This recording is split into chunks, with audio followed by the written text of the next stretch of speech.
Bismillahirrahmanirrahim. Assalamualaikum warahmatullahi wabarakatuh. Wilujeng patapang deui dina materi Basa Sunda dina labungan ayeuna urang bakal ngabahas ngeunaan nopel Sunda.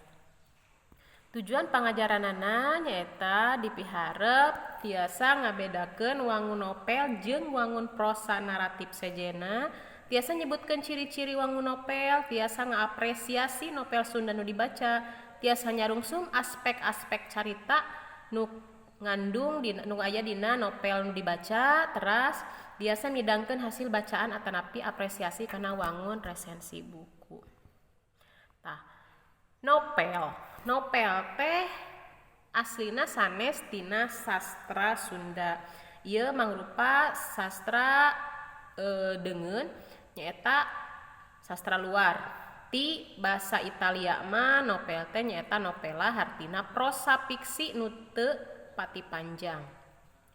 Aya oge disebut roman mah tina basa Prancis romance, hartina puisi panjang atawa prosa nu ngalalakonkeun asmara ngalalana.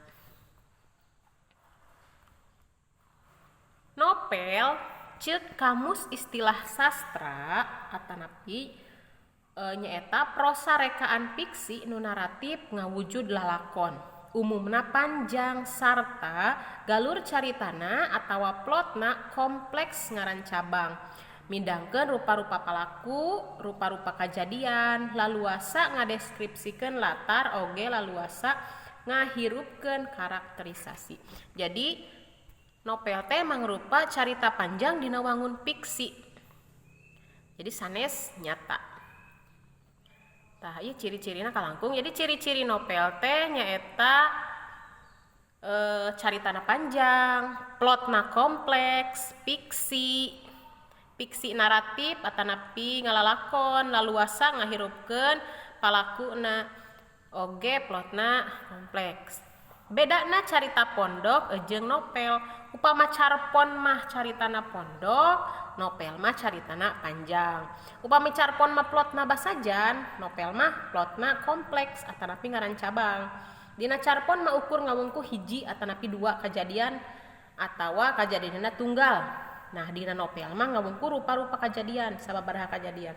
Dina carpon palakuna henteu rea, ngan ukur sababaraha urang. Lamun dina nopel mah palakuna rea. Atanapi seueur. Karakter tokohna henteu laluasa dina carpon mah, dina nopel mah karakterna laluasa tiasa ngagambarkeun kumaha karakter si tokoh. Eta bentena antara carpon jeung nopel. Carpon mah nya pondok nopel panjang. Nah, sababaraha judul nopel tina sajarahna anu kahiji nopel Sunda anu munggaran medal nyaeta judulna Baruang Kanu Ngarora. Ieu contoh bukuna. Ieu karya Deka Ardiwinata dina tahun 1814 diterbitkeunana ku Balai Pustaka. Caritana nyaritakeun hubungan cinta juru tulis antara Ujang Kusen jeung Nyi Rapiah, oge anu ngagangguna nyaeta Aom Usman. Ieu caritana kacida resep tiasa dibaca ku hidepnya. Konteks sajarahna munculna nopel Baruang Kanu Ngarora atanapi BKKN. Baruang Kanu Ngarora dikarang ku Deka Ardiwinata. Ardiwinata teh kalahiran 18 genep dugi ka 1847, guru sakola menak di Bandung. Muncul lantaran harita aya pangrojong atanapi dukungan ti pamarentah kolonial keur nyusun bahan-bahan bacaan anu bisa ngadidik masyarakat Bumi Putra. Sangkan boga moral anu hade jeung keur nyumponan pangabutuh kana bahan-bahan anu aya di sakola. Eta sajarah munculna Baruang Kanu Ngarora. Eusi carita nopel Baruang Kanu Ngarora teh nyaritakeun carita segitiga antara Nyi Rapiah jeung Ujang Kusen oge Aom Usman. Nyi Rapiah teh nikah jeung Ujang Kusen terus diganggu atanapi kabengbat ku Aom Usman. Sarua nyata urang si Nyi Rapiah teh urang pasar ditikahkeun ka Ujang Kusen, nu sarua anak saudagar ti pasar. Saenyana Nyi Rapiah geus neundeun hate ka Aom Usman, anak menak, tapi hubungan Nyi Rapiah jeung Aom Usman teh teu disatujuan ku bapana. Aom Usman anu turunan ningrat. Tiasa caritana engke dibaca ku hidep sacara kasaluruhan dina nopelna atanapi dina ringkesan di internet tiasa dibaca. Tah, Baruang Kanu Ngarora mangrupa novel bertendens ngabandingkeun jeung novel-novel dina basa Indonesia Melayu. Ngajarkeun sangkan barudak ngora teh ulah kagoda kunu lain-lain lantaran godaan eta bisa jadi baruang atawa racun keur kahirupan maranehanana. Eta mungkin amanat tina novel Baruang Kanu Ngarora. Ti saprak medalna novel Baruang Kanu Ngarora tahun 1814 nepi ka ayeuna geus aya ratusan judul novel Sunda anu medal. Jenis caritana oge rupa-rupa pisan, di antarana bae biasa dikategorikeun ya kalau novel rumah tangga, novel sajarah, novel asmara, novel misteri, novel sosial, novel hiburan, novel keagamaan jeung sajabana.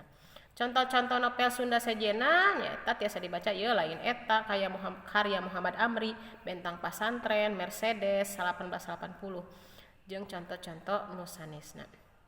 Ieu tiasa dibacaan seueur novel-novel Sunda ayeuna entos medal, mangga kantun dibaca.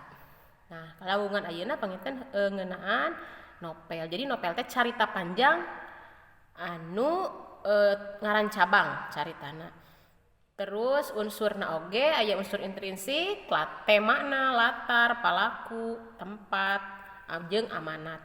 Ciri-cirina panjang, plotna kompleks, parakuna oge aya dina kejadian nu rupa-rupa, terus fiksi, narasi, laluasa dina ngahirupkeun tokoh. Eta ngeunaan materi novel dinten ieu, mudah-mudahan aya manfaatna. Hapunten anu kasuhun. Wassalamualaikum warahmatullahi wabarakatuh.